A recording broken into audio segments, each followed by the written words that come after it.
जिसके कान हों वो सुन ले, जिसकी आंखें हों वो देख ले। हम उन लोगों के लिए बहुत धन्यवाद देते हैं जो हमें एसबीआई पे, गूगल पे और पेपल लिंक के द्वारा आशीषित कर रहे हैं। आप भी कर सकते हैं, डिस्क्रिप्शन बॉक्स में देखिए।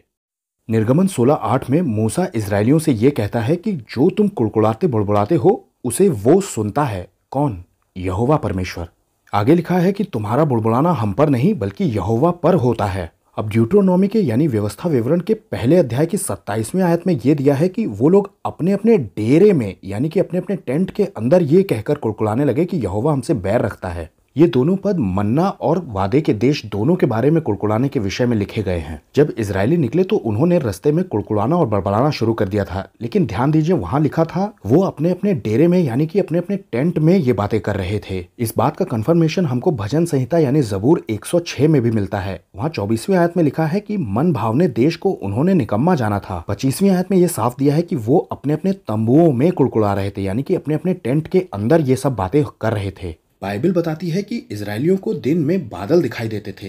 दरअसल ये धूप से बचाने के लिए थे और रात के समय में यही एक आग के खंबे में बदल जाता था जिससे कि उन्हें खुले में ठंड ना लगे और रोशनी भी आती रहे। ये कुछ बातें तो वो आंखों से देख पा रहे थे, लेकिन जिस बात को वो नहीं समझे और परमेश्वर चाहते थे कि वो समझे वो ये थी कि वो प्रेजेंस ऑफ गॉड की रिस्पेक्ट करें। यहोवा उनके बीच में है, इस बात का मतलब सिर्फ ये नहीं था कि वो अपने टैबरनेकल के अंदर है, बल्कि उनके तंबुओं के अंदर भी यहोवा है। मतलब उनकी बातें उनके टेंट के अंदर यहोवा सुनता है। अब नए नियम में पौलुस इसी कॉन्टेक्स्ट को उठा करके पहला कुरिन्थियों के 10वें अध्याय में कहता है कि ये सब बातें जो उन पर पड़ी वो दृष्टांत की रीति पर थीं। वो हमारी चेतावनी के लिए लिखी गई हैं जो कि जगत के अंतिम समय में रहते हैं। अब हम जो अंतिम समय में रहने वाले विश्वासी हैं, हम इस बात को भी समझ लें कि हमें परमेश्वर की उपस्थिति की यानी प्रेजेंस ऑफ गॉड की रिस्पेक्ट हर हाल में करनी है। इजरायली अपने टेंट में बैठकर ये समझ रहे थे कि परमेश्वर का टेंट तो बीच में लगा हुआ है, वहां तक हमारी आवाज कहां पहुंच पाएगी। लेकिन हम विश्वासी ये जानते हैं कि परमेश्वर हमारे अंदर ही रह रहा है,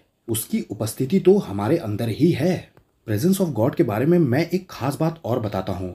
जब हम कभी पाप कर जाते हैं या हमसे कोई गलती हो जाती है, तब हम तुरंत जानते हैं कि परमेश्वर ने ये तो जरूर देख लिया, या मैंने परमेश्वर की आत्मा को दुखी कर दिया है, उसे शोकित कर दिया है। जब अपने बारे में बुरा सोचने की यानी दोष लगाने की बारी आती है तो हम उसे मान लेते हैं कि परमेश्वर ने देखा होगा। लेकिन कई बार जब हम प्रार्थना या आराधना करते हैं, उस वक्त हमारा दिमाग हमसे ये कहता है कि पता नहीं परमेश्वर सुन भी रहा है या देख भी रहा है या हमारी प्रार्थनाएं सुन भी रहा है कि नहीं। मतलब कई बार हम ये समझने लगते हैं कि परमेश्वर सिर्फ बुरा ही देखने के लिए बैठा हुआ है, लेकिन जो हम अच्छे काम कर रहे हैं या परमेश्वर को पसंद आने वाले काम कर रहे हैं उस पर शायद उसकी दृष्टि नहीं ही पड़ती होगी। अगर आपको प्रेजेंस ऑफ गॉड की रिस्पेक्ट करनी है तो दाऊद की तरह करनी होगी, जो भजन 139 में लिखता है, तेरी आत्मा से भागकर मैं किधर जाऊं।